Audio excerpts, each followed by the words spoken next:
नमस्कार दोस्तों, स्वागत है आपका स्टडी फॉर सिविल सर्विसेज में। वीडियो को पूरा देखिए। कोई भी आपका फीडबैक है, कोई सजेशन है, तुरंत वीडियो में कमेंट करके जरूर बताइए। अच्छा लगे तो वीडियो लाइक जरूर कर लीजिए और ऐसे वीडियो लगातार फ्री में पाने के लिए चैनल को तुरंत सब्सक्राइब कर लीजिए और बेल आइकन को जरूर टैप कर लीजिए ताकि आगे भी सारे वीडियो आपको मिलते रहे। यूट्यूब में फॉलो करते हैं तो प्लीज ये वाला फ्री टेलीग्राम चैनल जरूर ज्वाइन कर लीजिएगा। सारे नोटिफिकेशन, सारे अपडेट यहीं पे आते हैं, ध्यान रखिएगा। स्टडी फॉर सिविल सर्विसेज का कोई भी पेड ग्रुप अगर आपको ज्वाइन करना है तो सिर्फ 856480560660897523864455 यही नंबर है हमारे, सिर्फ जहां पे कॉल या व्हाट्सएप कर सकते हैं।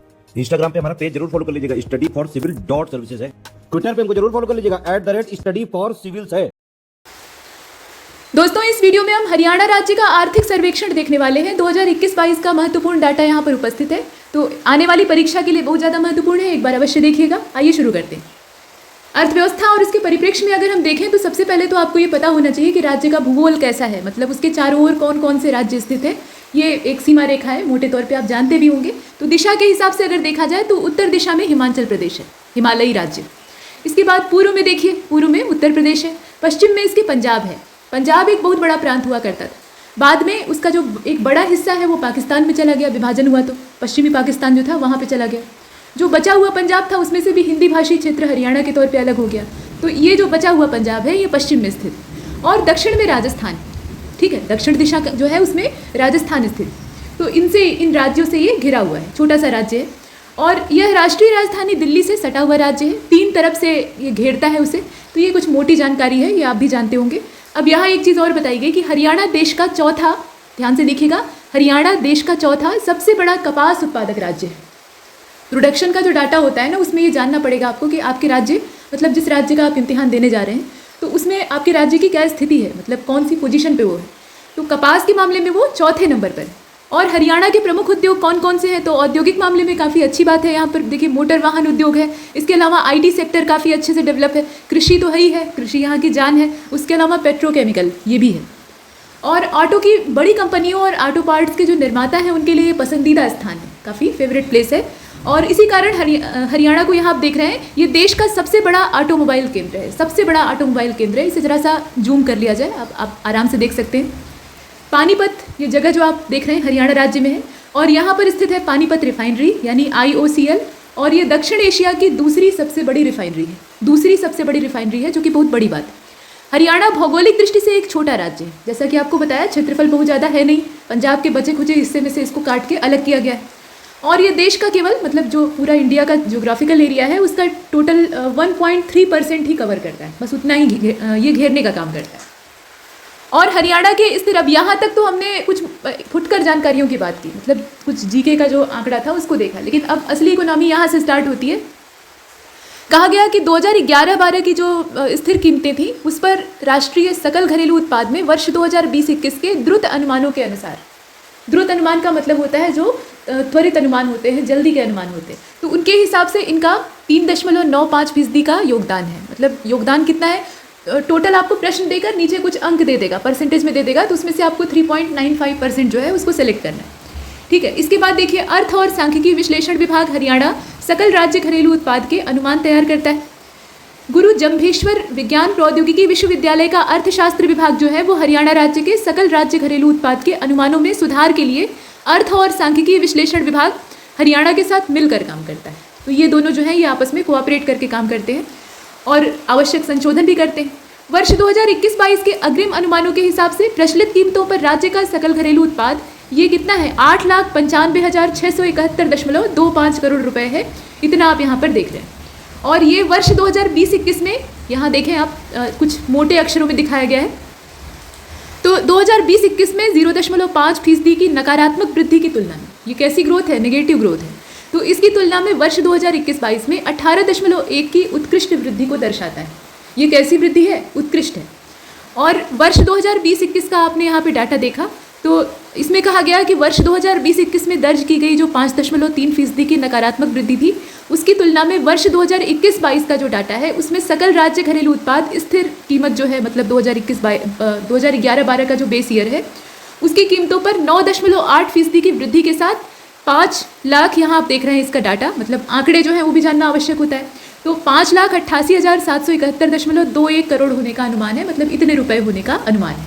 तो ये अनुमान है यहाँ पर, लेकिन इससे प्रश्न बन सकते हैं इसके बाद आप आगे वाले फैक्ट को देखिए। वर्ष 2020-21 के दौरान राज्य के सकल राज्य मूल्य वर्धन यानी GSVA में स्थित 2011-12 की कीमतों पर 4.3 का संकुचन हुआ और 2021-22 के सकल राज्य मूल्य वर्धन में 9.2% की वृद्धि होने का अनुमान लगाया गया है। ये भी एक डाटा है। साथ में ये बताया गया कि जो उद्योग क्षेत्र है जो कि हरियाणा की जान है, तो इसमें 11.5 और जो सेवा क्षेत्र है मतलब जो सेवा का एरिया है उसमें 10.1। ये प्रतिशत याद रखिएगा। देखिए उद्योग क्षेत्र में कितना, तो 11.5% और जो सेवा क्षेत्र है उसमें 10.1 यानी 10.1% जो है इसकी उत्कृष्ट वृद्धि दर्ज की गई है। अच्छी खासी वृद्धि है। तो इसके कारण वर्ष 2021-22 में 9.2% की समग्र वृद्धि, अगर ओवरऑल देखा जाए तो समग्र वृद्धि दर्ज की गई। अब इसके बाद एक बार वापस लौट चलते हैं 2019-20 के डाटा पर, जो कि आप यहाँ पर देख पा रहे हैं। और इसमें कहा गया कि सकल राज्य मूल्य वर्धन में कृषि और सहबद्ध क्षेत्र की जिम्मेदारी 17.6% दर्ज की गई थी, जबकि उद्योग और सेवा क्षेत्र की हिस्सेदारी जो है वो क्रमशः 34.0% और 48.4% अनुमानित की गई। ये अनुमानित है। वर्ष 2020-21 में कोविड-19 महामारी से सेवा क्षेत्र सबसे ज़्यादा प्रभावित हुआ और वर्ष 2020-21 में सेवा क्षेत्र का हिस्सा घट के 47.1% हो गया, जबकि कृषि और संबद्ध क्षेत्र जो है उसमें 18.0% और उद्योग क्षेत्र जो है उसमें 34.9% मतलब 34.9% की वृद्धि दर्ज की गई। ये सब आप देख रहे हैं। इसके बाद देखिए इसमें जो आंकड़े हैं ना उनको एक जगह लिख के आप एक बार रिवाइज कर लीजिएगा ताकि कॉन्सेप्ट क्लियर रहे कि कौन सा डाटा कितने पर है। इसके बाद देखिए वर्ष 2021-22 में उद्योग 11.5% और सेवा क्षेत्र जो है उसमें 10.1% की उत्कृष्ट वृद्धि के साथ इन क्षेत्रों की हिस्सेदारी बढ़कर 35.6% बढ़ी है। तो कितनी हुई है 35.6% और 47.5% हो गई है, जिसके परिणाम स्वरूप कृषि और संबद्ध क्षेत्रों का हिस्सा घटकर अब कितना हो गया है तो 16.9%। अब यहाँ एक चीज़ और बताई गई कि प्रति व्यक्ति निवल राज्य घरेलू उत्पाद जिसे कि प्रति व्यक्ति आय भी कहा जाता है, ये प्रत्येक व्यक्ति द्वारा कमाई गई आय का औसत होता है। और वर्ष 1966 में हरियाणा राज्य के गठन के समय प्रचलित कीमतों पर राज्य की जो प्रति व्यक्ति आय थी वो केवल 608 रुपये थी, मात्र 608 रुपये थी। और राज्य की प्रति व्यक्ति आय स्थिर कीमत जो है मतलब 2011-12 का जो डाटा है उसके भावों पर 2020-21 में 6.7% की नकारात्मक वृद्धि की तुलना में वर्ष 2021-22 में 8.3% की वृद्धि के साथ 1,79,367 इतने रुपए की अनुमानित है। यहाँ आप डाटा इसका देख रहे हैं। अब यहाँ ये बताया गया कि प्रचलित कीमतों पर वर्ष 2021-22 का जो समय था इसके 2,74,635 रुपये होने की संभावना है, ऐसी संभावना जाहिर की गई है। और ये वर्ष 2020-21 में दर्ज 2.0% की नकारात्मक वृद्धि की तुलना में 16.5% की वृद्धि को दर्शाता है। यहाँ पर वृद्धि कितनी हो रही है 16.5 यानी 16.5% हो रही है। इसको आप याद रखिएगा। ज़्यादातर होता यह है ना कि जो लंबे चौड़े डाटा हैं, आंकड़े हैं, उनको ना पूछकर प्रतिशत पूछा जाता है क्योंकि उन्हें याद रखना आसान होता है। आयोग भी ये जानता है कि आप लंबी चौड़ी संख्याएं 10-10 अंकों और 5-5 अंकों की संख्याएं नहीं याद कर सकते हैं, तो वो परसेंटेज में पूछता है, तो प्रतिशत वाले पर ज़्यादा ध्यान देना चाहिए। अब इसके बाद आप आगे देखें, वर्ष 2021-22 में भी राज्य की प्रति व्यक्ति आय प्रचलित और स्थिर दोनों भावों पर राष्ट्रीय प्रति व्यक्ति आय, यहाँ आप देखें इसका डाटा, राष्ट्रीय प्रति व्यक्ति आय क्रमशः 1,50,326 रुपये और यहाँ पे आप देख रहे हैं 93,973, दोनों डाटा देखिएगा। मतलब ये कहने का तात्पर्य है कि जो राज्य की प्रति व्यक्ति आय प्रचलित और स्थिर दोनों भावों पर है और राष्ट्रीय प्रति व्यक्ति आय ये दोनों क्रमशः कितनी हो गई है तो 1,50,326 और 93,973 रुपये की तुलना में अधिक रहा है। तो ये एक डाटा है। अब इसके बाद देखें आप आगे, तो राष्ट्रीय सकल घरेलू उत्पाद में हरियाणा राज्य के सकल घरेलू उत्पाद का योगदान कितना है, तो स्थिर कीमत जो है 2011-12 की, उनकी कीमतों पर ये करीब 3.41% दर्ज किया गया, जो अब वर्ष 2021-22 के अग्रिम अनुमानों के हिसाब से बढ़ गया है और बढ़कर कितना हो गया है तो 3.99% हो गया, यानी लगभग 4% है, लेकिन एग्जैक्ट आपको पता होना चाहिए। इसके बाद ये कहा गया कि प्रचलित कीमत जो है, प्रचलित कीमत की ही यहाँ बात करते हैं आमतौर पे, तो प्रचलित कीमतों पर राष्ट्रीय सकल घरेलू उत्पाद में हरियाणा राज्य जो है उसका हिस्सा वर्ष 2021-22 में 3.86% होने का अनुमान, इतना होने का अनुमान। और वर्ष 2021-22 के सकल राज्य मूल्य वर्धन जो है उसमें मतलब सकल राज्य मूल्य वर्धन जो होता है उसके अंतर्गत कृषि और संबद्ध क्षेत्रों का योगदान स्थिर कीमत जो है मतलब 2011-12 की जो कीमत है उसमें 16.9% दर्ज किया गया। इसके बाद ये कहा गया कि कृषि क्षेत्र जो है उसमें फसल उगाना तो काम होता ही है, उसके अलावा जो एलाइड सेक्टर्स होते हैं मतलब कुछ संबद्ध क्षेत्र होते हैं, जैसे कि एक किसान हमेशा खेती के ही काम में नहीं लगा रहता है, जो उसके पास खाली समय बचता है उसमें वो बैठता नहीं है, कुछ जानवर पाल लेगा। अब जो कृषि के उत्पाद हैं उन्हीं में से भूसा पुआल ये सब मिल गया तो वो जानवरों को खिला के बढ़िया तरीके से रख सकता है, उससे उसे दूध मिलेगा, ईंधन मिलेगा, ये सब चीज़ें होती है। तो ये काम बढ़िया है। तो इसीलिए बताया गया कि यहाँ जो पशुपालन है वो खेती के साथ एक महत्वपूर्ण घटक के तौर पर जुड़ा है और कृषि और संबद्ध क्षेत्रों के सकल राज्य मूल्यवर्धन में लगभग 93% का इसका योगदान है। निश्चित रूप से जितने भी संपन्न किसान हैं या सक्षम है कम से कम, तो वो खेत के अलावा ये भी काम करते हैं, मतलब पशुपालन, उनके पास एक आध जानवर तो कम से कम होता ही है। अब इसके बाद देखते हैं आगे। तो वर्ष 2021-22 इसके अग्रिम अनुमानों के हिसाब से कृषि और संबद्ध क्षेत्र जो है, सहबद्ध या संबद्ध आप दोनों कह सकते हैं, कोई दिक्कत नहीं। इन क्षेत्रों में राज्य सकल मूल्यवर्धन ये 2.6% वृद्धि दर के साथ 87,167.66 करोड़ रुपए दर्ज किया गया। कितना दर्ज किया गया है? 87,167.66 और वृद्धि ज़्यादा महत्वपूर्ण है, इसीलिए उसको ज़्यादा मोटा लिखा गया है। तो 2.6% की वृद्धि दर ये हमने यहाँ पर देखा। अच्छा, अंग्रेजी माध्यम वाले जो अभ्यर्थी हैं वो परेशान नहीं होंगे, उनके लिए अलग से वीडियो आएगा, सेम यही चीज़ रहेगी, वो इंग्लिश वर्जन रहेगा, तो उसको आप देख लीजिए। ये हिंदी वालों के लिए। अब इसके बाद देखिए नई हेडिंग शुरू हो गई। इसमें आपको ये बताया जाएगा कि लोक वित्त में क्या मतलब क्या प्रोग्रेस है, क्या डाटा है, और इसके अलावा बैंकिंग ऋण की क्या स्थिति है, वित्तीय समावेशन, आबकारी कराधान, इन सब पे हम बात करेंगे। तो देखिए, हरियाणा राज्य राजकोषीय सुधार करने और अपना राजकोषीय प्रबंधन करने के हिसाब से पूरे देश में अग्रणी है। अग्रणी का मतलब क्या कि टॉप पे है। और राज्य में सितंबर 2021 तक वाणिज्यिक बैंकों यानी CBS और जो क्षेत्रीय ग्रामीण बैंक है, दोनों ध्यान दीजिएगा, वाणिज्यिक बैंक भी और क्षेत्रीय ग्रामीण बैंक भी यानी RRB जो है, ये आप दोनों को देख रहे हैं। इनकी शाखाओं की कुल संख्या कितनी है? तो 5,598 टोटल। और हरियाणा राज्य सहकारी कृषि और ग्रामीण बैंक लिमिटेड की स्थापना जो है ये हुई थी। कभी कभी इस तरह के भी क्वेश्चन पूछ लिए जाते हैं, कौन सा बैंक कब इस्टेब्लिश हुआ था। तो ये जो ग्रामीण विकास बैंक लिमिटेड है, इसकी स्थापना हुई थी 1 नवंबर 1966 को। इसकी तारीख आप याद रखिएगा। और बैंक की स्थापना के समय राज्य में केवल 7 प्राथमिक सहकारी कृषि और ग्रामीण विकास बैंक थे। अब इनकी संख्या बढ़कर 71 हो गई। पहले थे 7 यानी 1966 में, और अभी जो इनकी संख्या है वो टोटल कितनी है? वो 71 हो गई है। तो ये एक महत्वपूर्ण चीज़ है। और वसूली संबंधी एक मुश्त अदायगी प्रोत्साहन योजना की अगर बात करें, जिसे कि OTS भी कहा जाता है, तो 2019 में सरकार द्वारा ऋणी सदस्यों और किसानों के लिए, मतलब जो ऋण लिए हुए सदस्य हैं या किसान हैं, उनके लिए इसे लागू किया गया था। और आमतौर पे हरियाणा या कोई भी राज्य जो है वो प्रायः किसानों को ऋण में छूट देता है। कभी कभी जो कर्जे हैं उनको माफ़ कर दिया जाता है। बहुत तरह की सुविधाएं होती हैं, सब्सिडी दी जाती है तमाम सुविधाओं पे। इसके बाद देखिए, ग्रामीण निवासियों के हित के लिए 1 नवंबर सन 2005 से पैक्स के लिए जमा गारंटी मतलब जमा राशि गारंटी योजना को शुरू किया गया था। और इस योजना के अंतर्गत 50,000 रुपये की जो राशि है, ध्यान देखिए यहाँ आप देख सकते हैं, तो 50,000 रुपये की राशि जमा करने पर बैंक अपने प्रत्येक सदस्य की गारंटी देता है। बैंक द्वारा गारंटी दी जाती है। और ब्याज राहत योजना की अगर बात करें तो ये सन 2014 की है और राज्य द्वारा 4% की दर से 1 सितंबर 2014 के समय पर फसली ऋण अदायगी करने वाले किसानों को ब्याज में राहत प्रदान की गई। किसान क्रेडिट कार्ड धारकों के लिए व्यक्तिगत दुर्घटना बीमा योजना ये जिला सहकारी बैंकों द्वारा व्यक्तिगत दुर्घटना बीमा योजना के तौर पे शुरू की गई थी और ये समय था सन 2009 का। 2009 में इसको स्टार्ट किया गया था। ई पेंशन प्रणाली की अगर हम बात करें तो 1 अक्टूबर सन 2012 से इसको लागू किया गया था। और हरियाणा में ई स्टैपलिंग प्रणाली जो है इसको 1 मार्च सन 2017 को लागू किया गया था। तो इनका जो लागू होने का समय है या शुरू होने का समय है उसको आप ध्यान में रखेंगे, डेट याद रखेंगे। मानव संसाधन प्रबंधन प्रणाली ये जो है ये जून 2016 में आई थी। महीना ही यहाँ जानना बहुत है, डेट अगर आप महीना और सन जान रहे हैं तो तारीखों में उतना हेर फेर नहीं। इसके बाद आप ये भी देखिए, इसमें कहा गया हरियाणा में वस्तु और सेवा कर अधिनियम 1 जुलाई 2017 को लागू किया गया था और वस्तु और सेवा कर के समग्र राष्ट्रीय संग्रहण में हरियाणा का योगदान 6.5% का है। ठीक है, हरियाणा का योगदान कितना है? 6.5% का है। वित्तीय वर्ष 2020-21 के दौरान राज्य का कुल GST संग्रहण ये 21,089.57 है, मतलब इतने करोड़ रुपए का है। ये ऐसा मत समझिएगा कि 21,000 रुपए हैं, ये करोड़ रुपए में दिया हुआ है डाटा। और वित्तीय वर्ष 2021-22 के लिए राज्य का कुल GST संग्रहण जो है वो 17,942.18 करोड़ रुपए है। तो ये महत्वपूर्ण है और इसका जो डाटा है वो अपडेट है कहाँ तक? तो 31 दिसंबर सन 2021 तक इसको अपडेट किया गया है। और ये पिछले वर्ष की अवधि की तुलना में 24.03% की वृद्धि को दर्शाता है, जो कि महत्वपूर्ण है। वृद्धि जहाँ भी हो रही है तो वो रिकॉर्ड आपको देखना है। घाटा वाला कम पूछते हैं और वृद्धि वाला क्वेश्चन ज़्यादा पूछा जाता है। नई और बेहतर प्रणाली को अपनाने के लिए हरियाणा ने हाल ही में, यहाँ आप देख पा रहे हैं ये बुलेट पॉइंट्स में दिया हुआ है, तो नई और बेहतर प्रणाली को अपनाने के लिए हरियाणा ने हाल ही में 1 जुलाई सन 2021, हाल का मतलब पिछले साल की बात हो रही है, तो GST के कार्यान्वयन के लिए मॉडल 1 मोड से मॉडल 2 मोड को लागू कर दिया है। मतलब यहाँ पर पहले मॉडल 1 मोड चल रहा था तो वहाँ से अब मॉडल 2 मोड जो है वो लागू हो गया है।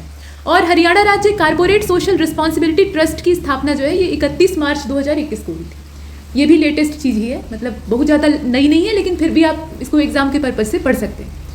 अब इसके बाद जो नई हेडिंग आप देख रहे हैं उसमें आकांक्षी जिलों का परिवर्तन कार्यक्रम दिया हुआ है। ये है क्या, आइए देख लेते हैं। तो इस कार्यक्रम की घोषणा नीति, यहाँ आप देखें, इस कार्यक्रम की घोषणा नीति आयोग के द्वारा, जो कि सरकार का मतलब भारत सरकार का थिंक टैंक है, उसने योजना आयोग की जगह जरूर ली है, लेकिन उसे हम योजना आयोग का प्रतिरूप नहीं कह सकते हैं, ये बिल्कुल नई चीज़ है। तो नीति आयोग के द्वारा जनवरी 2018 में इस जो कार्यक्रम आप देख रहे हैं ना, आकांक्षी जिला वाला, इसकी घोषणा की गई थी। और उद्देश्य क्या था? तो उद्देश्य ये था कि जो मूलभूत सुविधाएं हैं, बेसिक जो रिक्वायरमेंट्स हैं लोगों की, और उसके अलावा जो बुनियादी सुविधाएं हैं, स्वास्थ्य सुविधाएं हैं, जीवन स्तर में सुधार, तो अगर मोटे तौर पे देखा जाए तो ये सभी जो है ये आधारभूत सुविधाएं ही हैं, मतलब ये फंडामेंटल रिक्वायरमेंट है या फंडामेंटल नीड्स हैं। तो इनमें सुधार के लिए भारत के 115 पिछड़े जिलों को, पहले तो पिछड़े जिलों की पहचान की गई कि कौन से ज़्यादा इन मामलों में पिछड़े हुए हैं, जितने भी सेक्टर आपने देखे। तो 115 पिछड़े जिलों को तेज़ी से बदलना और इनका उत्थान करना, क्योंकि जब जिले डेवलप होंगे तो प्रदेश विकसित होगा, और प्रदेश विकसित होगा तो राष्ट्र विकसित होगा, इसमें कोई संदेह नहीं है। तो एकदम छोटी इकाई से स्टार्ट किया गया। और हरियाणा राज्य का जो नूह है, ये नूह आप देख रहे हैं, मेवात जिला इन आकांक्षी जिलों में से एक है। और इस कार्यक्रम में स्वास्थ्य पोषण ये मामला देखा जाएगा। इसके अलावा कृषि और जल संसाधन, शिक्षा, वित्तीय समावेशन का जो मामला है, कौशल विकास, बुनियादी ढांचे से संबंधित जो 6 प्राइमरी सेक्टर्स हैं उन पर जोर दिया गया। मार्च 2018 में जारी जो बेसलाइन रैंकिंग है उसके हिसाब से भारत के इन आकांक्षी जिलों में हरियाणा का नूह जिला सबसे निचले स्थान पर था। ये एक यहाँ पे फैक्ट है, तो आपको पता होना चाहिए कि इसकी पीछे वाली कंडीशन क्या थी। और दिसंबर 2021 में नूह ने समग्र चौथी रैंक और बेसिक इंफ्रास्ट्रक्चर में पहली रैंक हासिल की। मतलब ग्रोथ देखिए आप, पीछे कितना एकदम नीचे पायदान पे था, और अभी जो इसकी ग्रोथ है उसके हिसाब से ये इंफ्रास्ट्रक्चर के मामले में तो टॉप कर गया है, और बाकी अगर समग्र देखा जाए तब भी चौथे स्थान पे, तो बड़ी बात है। अब इसके बाद कृषि और संबद्ध क्षेत्रों पर थोड़ा सा विस्तार से चर्चा कर लेते हैं। अगर हम भौगोलिक स्थिति की बात करें, मतलब लॉन्गिट्यूड और लैटिट्यूड यानी अक्षांश और देशांतर की बात करें, तो उसके हिसाब से 27 अंश 39 मिनट यहाँ से लेकर 30 अंश 35 मिनट ये अक्षांशीय स्थिति है हरियाणा राज्य की। और देशांतर की अगर बात करें, जो खड़ी वाली लाइन होती है आप देखते हैं, तो वो जो देशांतर है यानी लॉन्गिट्यूड है, उसके हिसाब से ये 74 अंश 28 मिनट यहाँ से लेकर 77 अंश 36 मिनट देशांतर के बीच में है। ये जो आप सिंबल देख रहे हैं ना, 28 के ऊपर ऐसे एक छोटा सा निशान लगाया गया है, तो ये मिनट को दर्शाता है। अगर यही डबल हो जाए तो ये सेकंड हो जाएगा, और ऐसे एक लड्डू है तो ये क्या कहलाएगा, अंश कहलाएगा या डिग्री कहलाएगा। तो इसे हमने देखा। अब इसके बाद आगे देखते हैं।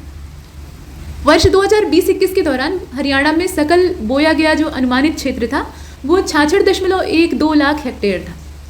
ठीक, इतने लाख हेक्टेयर का सकल बोया हुआ क्षेत्र था, और वो भी अनुमानित है। और राज्य में गेहूं तथा चावल की फसलों के अधीन जो कुल बोए गए क्षेत्र की प्रतिशतता है वो 61.89% है। मतलब मेन इन्हीं को प्रोडक्शन के तौर पे वहाँ यूज़ किया जाता है। और 2020-21 में गेहूं के अधीन क्षेत्र ये करीब 25.64 लाख हेक्टेयर था। चावल के अधीन 15.28 लाख हेक्टेयर था। ये कुछ डाटा है। और हरियाणा राज्य का खाद्यान्न उत्पादन वर्ष 2020-21 में अगर देखा जाए तो 195.22 लाख टन था, ये टोटल है। और चावल के उत्पादन की अगर बात करें, ये तो खाद्यान्न मतलब टोटल जो फूड ग्रेन है उसकी बात हो रही है। अगर हम अलग अलग करके देखें तो चावल का उत्पादन कितना हुआ, चावल का उत्पादन हुआ 56.38 लाख टन। और गेहूं का उत्पादन कितना हुआ, तो 123.93 लाख टन। ऐसा क्यों है? क्योंकि हरियाणा की जो जलवायु है ना, वो गेहूं के लिए ज़्यादा उपयुक्त है चावल की तुलना में। चावल को आर्द्र और नम जलवायु चाहिए होती है, जैसे कि पश्चिम बंगाल या जो पूर्वी राज्य हैं जहाँ पे नमी की मात्रा या जो तराई तलहटी होती है, नमी की मात्रा चाहिए होती है, तो उसमें पर्याप्त नमी रहेगी तभी वो पैदा होगा। तो ऐसा नहीं कि खराब प्रोडक्शन हुआ, लेकिन गेहूं की तुलना में कम है। गेहूं यहाँ का भरपूर अनाज है। इसके बाद आगे देखते हैं 2020-21 में तिलहन और गन्ना का उत्पादन देख लीजिए। ये तो हमने जो मेन ग्रेन्स थे उनको देखा। तिलहन और गन्ने की अगर बात करें तो इनका उत्पादन क्रमशः, मतलब तिलहन के लिए 13.49 लाख टन और 85.32 लाख टन ये गन्ने के लिए। ठीक है, अब इसके बाद देखिए गेहूं और चावल की जो औसत उपज है 2020-21 की बात हो रही है, वो क्रमशः 4,834, यानी गेहूं के लिए 4,834 और चावल के लिए अगर देखा जाए तो 3,691 किलोग्राम पर हेक्टेयर थी। यानी 1 हेक्टेयर में इतना प्रोडक्शन हो जा रहा था। ये अच्छी बात है। इसके बाद देखिए वर्ष 2021-22 की अगर बात करें तो उसमें अनुमानित उपज की अगर चर्चा कर लेते हैं। ये तो पीछे का हमने देखा, अभी 21-22 की बात कर रहे हैं। तो उसमें 4,850 ये गेहूं की औसत उपज थी, मतलब हेक्टेयर के हिसाब से, पर हेक्टेयर इतने किलोग्राम। और चावल की जो औसत उपज थी वो 3,428 किलोग्राम पर हेक्टेयर थी। तो ये अनुमान है, अभी ऐसा नहीं है कि ये पुख्ता आंकड़ा है। जब सरकार अपना डाटा जारी करती है, मतलब अपना इकोनॉमिक सर्वे के हिसाब से रिकॉर्ड देती है, रिपोर्ट कार्ड प्रस्तुत करती है, तो उसमें चीज़ें क्लियर हो जाती हैं। इसके बाद देखें मेरा पानी मेरी विरासत योजना, और ये खरीफ 2020 के दौरान हरियाणा राज्य में मेरा पानी मेरा विरासत के नाम से एक नई योजना आती है। नई फसल विविधीकरण योजना को शुरू किया गया। ये फसल विविधीकरण की स्कीम है और वर्ष 2020-21 यहाँ 21-22 का डाटा है, ये आप देख रहे हैं। 21-22 में हर खेत स्वस्थ खेत, ठीक है, हर खेत स्वस्थ खेत, ये एक अभियान चला है। और आने वाले जो 3 साल हैं उसमें राज्य प्रत्येक गांव से प्रत्येक हेक्टेयर का प्रत्येक एकड़ ज़मीन का, हेक्टेयर में यहाँ नहीं नापा जाएगा, एकड़ में नापा जाएगा, तो उनका नमूना इकट्ठा करेगा। और जो नमूने इकट्ठे किए जाएंगे, मतलब यहाँ स्वस्थ खेत की बात हो रही है तो निश्चित रूप से खेत का स्वास्थ्य किस चीज़ से डिसाइड होता है? मिट्टी से। तो मिट्टी के नमूने इकट्ठे किए जाएंगे और उसको रिसर्च करके देखा जाएगा कि कहाँ कौन से न्यूट्रिएंट्स की रिक्वायरमेंट है या कैसी फसल उपजाई जानी चाहिए या जो फसल चक्र है वो कैसा होना चाहिए। तो इन सब पे चर्चा होगी। इसके बाद आगे देखते हैं राष्ट्रीय कृषि विकास योजना की अगर बात करें तो हरियाणा में वर्ष 2007-8 की शुरुआत में इसको स्टार्ट किया गया था, मतलब ये सत्र था, इसमें ये शुरू हुई थी। और 2018 में इस योजना के RKVY रफ्तार कृषि और संबद्ध क्षेत्र कायाकल्प के लिए लाभकारी दृष्टिकोण में इसे नया रूप दिया गया। मतलब 2018 का जो समय था उसमें इसे मॉडिफाइड कर दिया गया। शुरू हुई थी ये 2007-8 में, लगभग 10 साल के बाद, मोटे तौर पे 10 साल के बाद इसको एक नया रूप प्रदान किया गया और नए तरीके से थोड़ा सा इन्हेंस करके लागू किया गया। भारत सरकार ने रबी की जो फसल का सत्र था 2007-8 का, जो पीछे का सत्र है उसकी बात की जा रही है, तो वहाँ से राज्य में केंद्रीय प्रायोजित राष्ट्रीय खाद्य सुरक्षा मिशन को शुरू किया और इस मिशन के तहत 2 फसलें गेहूं और दालों को शामिल किया गया। हरियाणा के 7 जिलों अंबाला, यमुनानगर, भिवानी, महेंद्रगढ़, गुरुग्राम, रोहतक और झज्जर, इनको राष्ट्रीय खाद्य सुरक्षा मिशन गेहूं के तहत कवर किया गया। तो ये एक बड़ी चीज़। इसके बाद आप देख रहे हैं पुनर्वास और पुनर्स्थापन नीति हरियाणा सरकार के द्वारा 9 नवंबर 2010 को अधिसूचित भूमि मालिकों तथा जो भूमि विस्थापित हैं उनके पुनर्वास तथा पुनर्स्थापना के लिए बनाई गई। ये कुछ फैक्ट हम देख रहे हैं लगातार। अब बात कृषि की हो रही है तो इसमें चकबंदी का भी रिकॉर्ड हम देखेंगे। तो हरियाणा राज्य में चकबंदी कार्य जो है ये पूर्वी पंजाब जोत यानी चकबंदी और विखंडन निवारण अधिनियम 1948 के अंतर्गत किया गया है। और हरियाणा राज्य बीज प्रमाणीकरण संस्था जो है उसकी स्थापना 1976 में बीज अधिनियम 1966 की धारा 8 के अंतर्गत राष्ट्रीय बीज परियोजना में दी गई शर्तों के अधीन की गई थी। ठीक है, ये किसके अधीन किया गया है ये आप देख लीजिएगा। और 6 अप्रैल 1976 की बात है, इसको एक स्वतंत्र संस्था के रूप में रजिस्ट्रेशन ऑफ सोसाइटीज़ एक्ट 1860 वाला जो समय था उसके अधीन इसका पंजीयन किया गया था। ये जो एक्ट है ना ये पुराना है, रजिस्ट्रेशन ऑफ सोसाइटीज़ एक्ट है, ये 1860 का है, अंग्रेज़ों के समय का है, तो उसके तहत इसका पंजीकरण किया गया था। 1 सितंबर 1976 को इस संस्था ने अपना स्वतंत्र कार्य करना आरंभ किया और संस्था का मुख्यालय पंचकूला तथा क्षेत्रीय कार्यालय जो है, मतलब मुख्यालय कहाँ पे, हेडक्वार्टर आपका पंचकूला में, और जो क्षेत्रीय कार्यालय है वो करनाल, हिसार, सिरसा और रोहतक में है। इनको भी आप याद रखेंगे, करनाल, हिसार, सिरसा और रोहतक। हरियाणा भूमि सुधार विकास निगम लिमिटेड को कंपनी अधिनियम 1974 के तहत स्थापित किया गया और इसका मुख्यालय पंचकूला में है, तो मुख्यालय आपको पता होना चाहिए। अब देखिए 4.17 लाख हेक्टेयर की जो बागवानी फसल है वो हरियाणा में पाई जाती है, मतलब इतनी ज़मीन जो है वो बागवानी के अधीन है और ये सकल फसल क्षेत्र का करीब 6.35% ठहरता है, यहाँ आप देख रहे हैं। और 2020-21 के दौरान राज्य में बागवानी फसलों का उत्पादन करीब 71.82 लाख मीट्रिक टन था। ये बागवानी प्रोडक्शन है। और वर्ष 2020-21 में करीब 12.31 लाख मीट्रिक टन उत्पादन के साथ कुल फल का क्षेत्र जो है वो 71,460 हेक्टेयर था और 13.99 लाख मीट्रिक टन के उत्पादन के साथ ये 2021-22 में करीब इसका लक्ष्य रखा गया है। अभी तो ये पूरा प्राप्त हुआ या नहीं ये बाद में डिसाइड होगा, तो 82,000 हेक्टेयर क्षेत्र के तौर पे इसे रखा गया है। मतलब पहले कितना था, 71,460 और अभी इसे 82,000 किया गया है। वर्ष 2020-21 में 58.69 लाख मीट्रिक टन उत्पादन के साथ कुल सब्जी की खेती का क्षेत्र ये 3,37,302 हेक्टेयर था, इसे आप यहाँ देख रहे हैं। और वर्ष 2021-22 का जो समय है उसमें 67.37 लाख मीट्रिक टन उत्पादन के साथ ये 38.5018, मतलब इसे आप आंकड़े के तौर पे देखिए 3,85,018 हेक्टेयर क्षेत्र को लक्ष्य के तौर पर रखा गया है। पहले कितना था और बाद में कितना हुआ है उसका अंतर भी आपको मालूम होना चाहिए। और बागवानी फसलों में अनुसंधान की गतिविधि को अगर बढ़ाना है तो उसके लिए सरकार जो है यहाँ प्रोत्साहन देती है। करनाल क्षेत्र जो है वहाँ बागवानी विश्वविद्यालय की स्थापना की जा रही है, ये एक बड़ी चीज़ है। और भावांतर भरपाई योजना, ये आपने सुना होगा इस स्कीम का नाम, ये हरियाणा सरकार के द्वारा 2017 में स्टार्ट की गई थी, मतलब 2017 का एकदम जो अंतिम दिन था उस दिन स्टार्ट की गई थी। और इसका मुख्य उद्देश्य था बागवानी फसल की थोक बाजार में कीमत कम अगर हो जाती है, बागवानी फसल को रोकने का उद्देश्य क्या होता है, मतलब प्रोडक्शन करके अपना फ़ायदा कमाना, आम फसलों की तुलना में इनका ज़्यादा मुनाफा होता है। तो ऐसे में अगर बाजार में भाव उचित नहीं मिला, कीमत नीचे गिर गई, तो किसान कहीं का नहीं रहता है। तो ऐसे में जो नुकसान होगा उसके जोखिम को कम करना ये इस स्कीम का उद्देश्य था, और कृषि से बागवानी की तरफ जाने को प्रोत्साहित करना ये भी उद्देश्य था। मतलब सारे किसान अगर कृषि ही करने लगेंगे तो एक तरह का प्रोडक्शन होगा और एक तरीके की इनकम होगी। उसमें अगर हम अलग अलग ढंग के इनोवेशन करते हैं, कुछ लोग बागवानी वाला काम कर रहे हैं, कुछ लोग अन्य जो कृषि से संबद्ध क्षेत्र हैं उनमें लगे हुए हैं, तो इससे बहुत तरह की गतिविधियां राज्य में हो सकेंगी, इस उद्देश्य से किया है। इसके बाद आप देखें यहाँ मधुमक्खी पालन नीति की बात हो रही है। बागवानी बीमा योजना को पहले देख लेते हैं। 1 जनवरी सन 2021 को इसको शुरू किया गया था और बागवानी विभाग में मधुमक्खी पालन नीति 2021 और कार्य योजना 2021 से लेकर 30 का शुभारंभ किया गया। हरियाणा मुख्य रूप से एक कृषि प्रधान राज्य है। मुख्य रूप से अगर देखा जाए तो ये कृषि प्रधान राज्य है, जिसकी लगभग 81% जो भूमि है वो कृषि के अधीन है। 81% जमीन अकेले कृषि के अधीन है और वन क्षेत्र राज्य के कुल भौगोलिक क्षेत्र का केवल 3.62% भाग पर मौजूद है। कम से कम इतने ही जंगल तो पाए जा रहे हैं एटलीस्ट, क्योंकि जब खेत ही भरपूर मात्रा में रहेंगे तो जंगल कहाँ से होंगे? पेड़ों को काट के ही तो खेत बनाए जाते हैं, ठीक है। और रहा सहा जो इलाका है वो इंडस्ट्रियल एरिया और जो मकान है उनमें खर्च हो गया। तो कुल मिलाकर वन क्षेत्र बहुत थोड़ा सा है, 3.62% है। और कुल वन, सड़क और रेल नहरों के किनारे पर पौधारोपण करना ये सरकार का उद्देश्य है, ताकि जो वनावरण है उसको बढ़ाया जाए। लेकिन अगर पौधारोपण को गिना जाए, मतलब रिकॉर्ड किया जाए, तो उसके हिसाब से ये करीब 7.1% है। तो ये डाटा आपका चेंज होता रहता है, लेकिन जो लेटेस्ट है वो आपको पता होना चाहिए। अब देखिए, पौधागिरी नाम का एक अभियान था हरियाणा में, ये वर्ष 2018-19 में शुरू किया गया था और हरियाणा सरकार ने विश्व पर्यावरण दिवस के अवसर पर ऑक्सीवन के नाम से एक नई और अनूठी पहल को घोषित किया।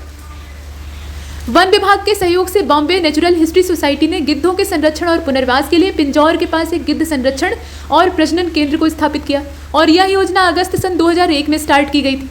हरियाणा राज्य में देश की कुल पशुधन संख्या का 2.5% है, ठीक है, और करीब 117.34 लाख टन जो दूध है वो हरियाणा राज्य इसमें योगदान देता है, अच्छा खासा है।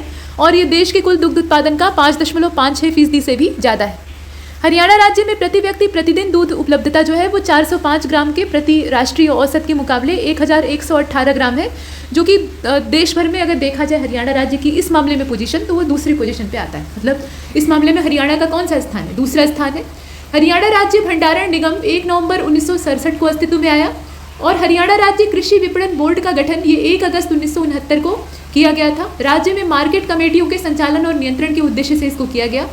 हरियाणा राज्य कृषि विपणन बोर्ड द्वारा गुरुग्राम में फूल मंडी बनाने की योजना है, तो ये भी एक स्कीम है, इसे आप देख रहे हैं। अब उद्योग, विद्युत, सड़कें और परिवहन को देख लेते हैं। तो राज्य में सूक्ष्म, लघु और मध्यम उद्यमों को बढ़ावा देने के लिए एक नया विभाग बनाया गया जिसका नाम था MSME निदेशालय, और ये हरियाणा के अंदर स्थित है, तो क्षेत्र इसका हरियाणा हो गया। इसका गठन उद्योग और वाणिज्य विभाग हरियाणा के द्वारा 5 जनवरी सन 2021 को किया गया। हरियाणा सरकार ने राज्य के विकास को बढ़ावा देने के लिए Haryana enterprises and employment policy 2020 यानी HEEP 2020 को 1 जनवरी सन 2021 से प्रभावी रूप से लागू किया। हरियाणा सरकार ने जो हरियाणा सरकार के पीछे की नीतियां थी उनकी भी बात हो रही है। तो ये MSME नीति जो है ये असल में 2019 वाली है, जिसको भी शुरू किया गया। हरियाणा सरकार ने खरखौदा, और ये खरखौदा है कहाँ पे? तो सोनीपत में है, इसको आप याद रखिएगा। इसके पास एक अत्याधुनिक औद्योगिक वाणिज्यिक टाउनशिप और सोहना में एक औद्योगिक मॉडल टाउनशिप को विकसित किया है। मतलब अभी ये पूरी तरह से डेवलप नहीं है, लेकिन इस दिशा में काम चल रहा है। हरियाणा खादी और ग्रामोद्योग बोर्ड की स्थापना हरियाणा सरकार की जारी अधिसूचना 19 फरवरी 1969 की धारा 3 क्लॉज 1 के तहत पंजाब खादी और ग्रामोद्योग बोर्ड के अधीन जो अधिनियम था 1955 उसके अधीन हुई थी, ठीक है। पंजाब खादी और ग्रामोद्योग बोर्ड का जो अधिनियम 1955 है उसके अधीन इसको किया गया था। वर्तमान समय में हरियाणा की कुल उपलब्ध बिजली क्षमता ये करीब 12,147.67 मेगावाट है और प्रति व्यक्ति बिजली खपत की अगर बात करें तो 2020-21 में 1805.45 यूनिट इसको किया गया है। मतलब इतनी खपत हो गई। कृषि क्षेत्र को करीब 5,000, यहाँ जो एग्जैक्ट डाटा है उसको देख रहे हैं तो 5,099 करोड़, या आप इसे दशमलव में अगर देखना चाहते हैं तो 5,099.93 करोड़ रुपए की सब्सिडी दी गई है कृषि क्षेत्र को।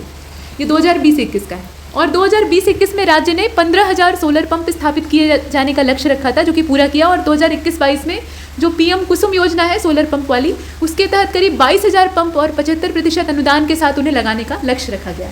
जो सोलर पंप होते हैं उन पर सब्सिडी दी जाती है सरकार की ओर से, जैसे सोलर संयंत्र लगवाने पर दी जाती है, तो किसानों को कम ही इसमें खर्चा करना पड़ता है, बाकी जो प्रतिपूर्ति है वो सरकार करती है।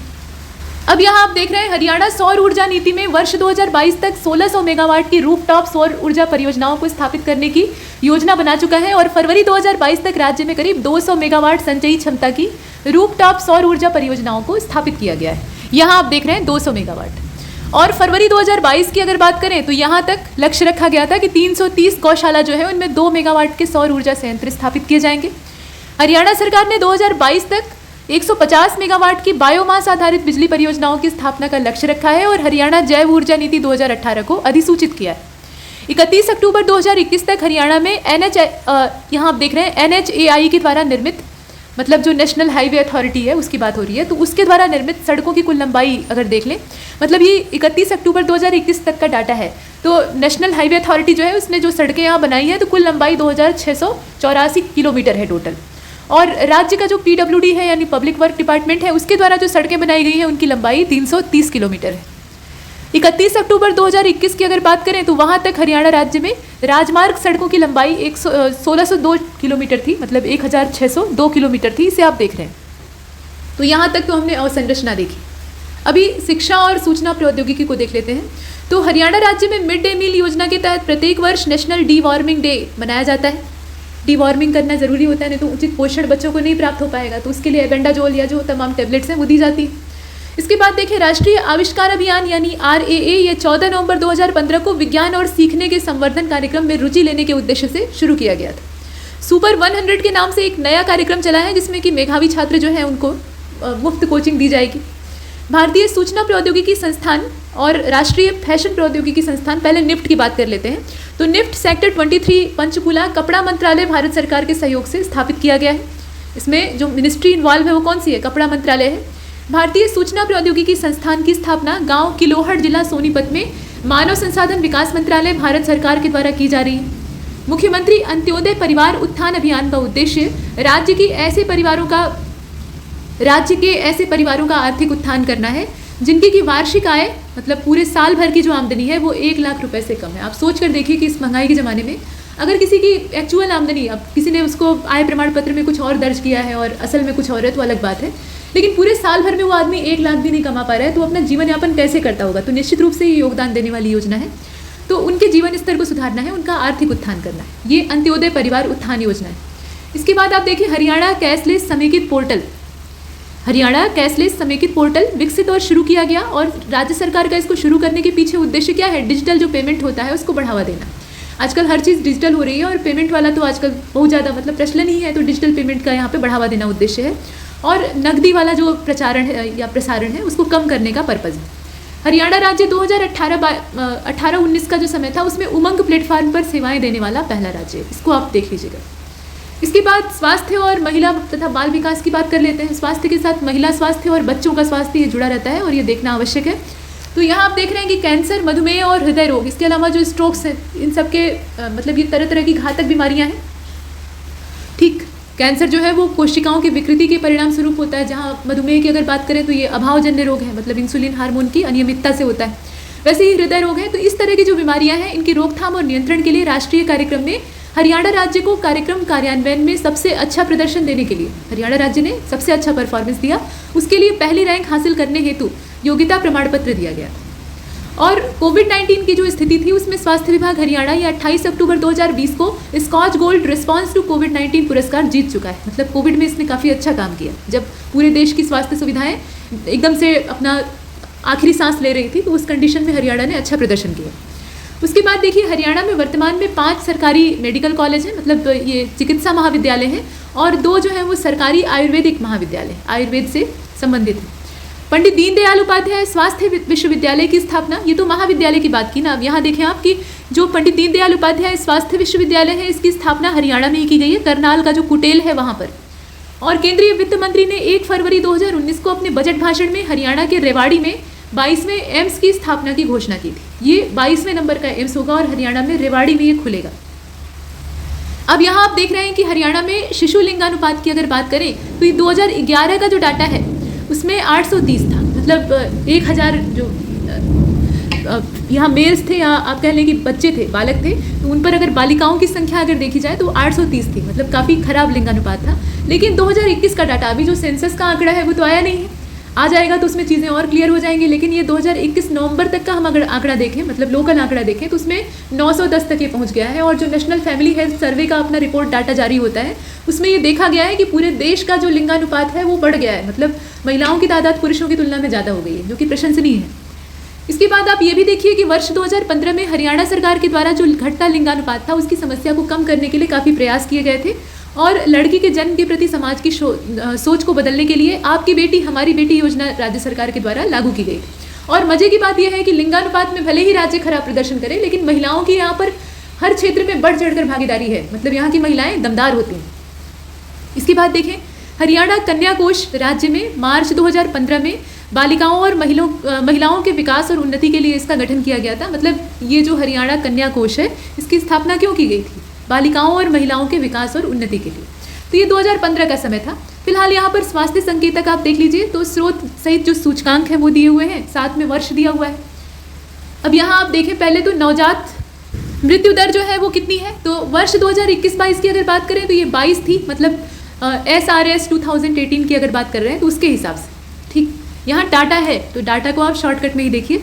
और शिशु मृत्यु दर जो IMR कही जाती है, आप शॉर्टकट में देखते हैं ना IMR, समझ जाते हैं कि शिशु मृत्यु दर की बात हो रही है। तो इन्फेंट्स की अगर बात करें तो ये 27 था, ठीक है, 2019 के डाटा के हिसाब से। ये 2021-22 के लिए लेटेस्ट है, लेकिन जो बेस ईयर है वो दिखाया गया। उसके बाद मातृ मृत्यु अनुपात जो है वो 91 था।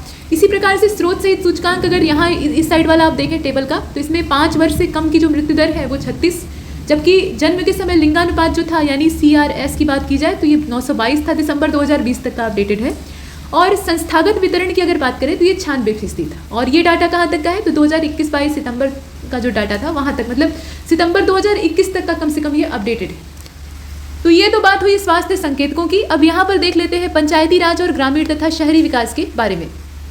तो हरियाणा राज्य में स्वच्छ भारत मिशन सोसाइटी स्वच्छ भारत मिशन ग्रामीण को राज्य के ग्रामीण क्षेत्रों में सफल क्रियान्वयन हेतु विकास और पंचायत विभाग के अंतर्गत पंजीकृत किया गया है। और यह कार्यक्रम केंद्र और राज्य के द्वारा 60-40 के अनुपात में क्रियान्वित, मतलब इसमें जो वित्त पोषण है 60% भागीदारी केंद्र की होगी और 40% योगदान राज्य का होगा। तो इसके हिसाब से इसे क्रियान्वित किया गया है। हरियाणा राज्य के द्वारा दिनांक 22 जून 2017 का जो समय था, खुले में शौच मुक्त स्तर को प्राप्त कर लिया गया था उसी समय। और स्वच्छ सर्वेक्षण ग्रामीण का जो 2019 का डाटा था उसके अंतर्गत देश भर में हरियाणा स्वच्छता के मामले में दूसरे स्थान पर था। और जिला फरीदाबाद और रेवाड़ी ने दूसरा और तीसरा स्थान प्राप्त किया था। तो ये जिलावार भी दे दिया है ताकि आप समझ सकें। गंदगी मुक्त भारत अभियान पूरे देश में 8 अगस्त 2020 से 15 अगस्त 2020 तक चलाया गया था। और 2 अक्टूबर 2020 को राष्ट्रपिता गांधी जी जो थे, मतलब राष्ट्रपिता गांधी जी, तो इनकी 151वीं जयंती थी, ठीक है। गांधी जी का ये 151वां जन्मोत्सव था। तो इसके अवसर पर स्वच्छ भारत दिवस के अवसर पर, असल में 151 का जो नंबर है वो काफ़ी शुभ माना जाता है अपनी इंडिया में, तो उस हिसाब से 151वीं जयंती थी। और वैसे भी 150 साल कम नहीं होते। तो स्वच्छ भारत दिवस के अवसर पर केंद्रीय पेयजल और स्वच्छता विभाग तथा जल शक्ति और स्वच्छता मंत्रालय जो है, मंत्रालय का नाम भी आप याद रखिएगा कौन सा इसमें से कोलैबोरेट कर रहा है। इसके बाद देखिए, हरियाणा राज्य को सर्वाधिक ODF प्लस होने पर देश में प्रथम पुरस्कार। तो हरियाणा ने इस मामले में तरक्की तो पहले ही कर ली थी। आपने देखा कि पीछे ही जो स्कीम 2017 वाली थी उसी में काम हो गया था। तो यहाँ आप देख सकते हैं कि ODF प्लस होने पर देश में पहला पुरस्कार इसने हासिल किया। और स्वच्छ सुंदर सामुदायिक शौचालय की श्रेणी में हरियाणा राज्य ने देश में तीसरा स्थान हासिल किया। अब यहाँ ये भी बताया गया कि हरियाणा सरकार के द्वारा योजनाबद्ध विकास के लिए 10,000 या इससे अधिक जनसंख्या वाले जो गांव हैं, वहाँ ग्रामीण जनसंख्या को शहरी आबादी की ओर विस्थापित होने से रोकना है, ताकि गाँव की संरचना खराब न हो और शहरों में क्राउड न बढ़ जाए, ठीक। तो विस्थापित होने से रोकने के लिए एक नई योजना को शुरू किया गया जिसका नाम था स्वर्ण जयंती महाग्राम योजना। देखिए, ये जो माइग्रेशन होता है ना रूरल एरिया से अर्बन एरिया की ओर, ये बड़ा खतरनाक होता है। तत्कालिक तौर पे तो ये दिखता है कि गांव के नौजवान जो सक्षम युवा हैं वो जाकर इंडस्ट्रियल सेक्टर में कुछ ना कुछ करके बढ़िया कमाई कर ले रहे हैं और उसका जो पैसा है वो घर बेच रहे हैं, तो घर वाले भी निश्चिंत है, भैया उनका खाना खर्चा चल रहा है। लेकिन बाद में इसका जो दूरगामी परिणाम है वो ये होता है कि शहरों में रोजगार की कमी हो जाती है। जो रोजगार खोजने वाले शहरी युवा हैं वो कहीं हाथ पैर ऐसे ही रख के बैठ जाते हैं और जो गांव वाले हैं वो कब्जा कर लेते हैं। दूसरी बात यह है कि गांव की संरचना खराब हो जाती है। गांव से जो पुरुषार्थ है, मतलब जो पुरुषार्थ का तात्पर्य यहाँ पे कोई एक जेंडर वाला डिफरेंस से नहीं है, कहने का तात्पर्य सक्षमता से है। तो कमाने वाली उम्र का जो वर्ग है ना, मतलब एक आयु वर्ग होता है जो कि सक्षम होता है, हाथ पैर से मजबूत होता है, तो वो कमाता है। तो वो वर्ग गांव से विदा हो गया, तो गांव कैसा हो गया, हाथ पैर से लाचार, मतलब कमज़ोर पड़ जाएगा, तो गांव की उन्नति नहीं हो पाएगी, ठीक। गांव जो है वो शहरी आवरण के तले दब जाएगा। तो गांव की संरचना को भी बिगड़ने से रोकना है, दोनों चीज़ें। तो उसके उद्देश्य से ये शुरू किया गया था स्वर्ण जयंती महाग्राम योजना। और इस योजना का उद्देश्य बड़े गांवों को व्यापार, विपणन सुविधा, सामाजिक और ढांचागत विकास, शिक्षण संस्थान और मानव विकास आदि में विकसित करना, मतलब समग्र डेवलपमेंट करना है, ताकि यहाँ के युवाओं को, यहाँ की जो सक्षम आबादी है उसको कहीं और पलायन करने की ज़रूरत ना पड़े।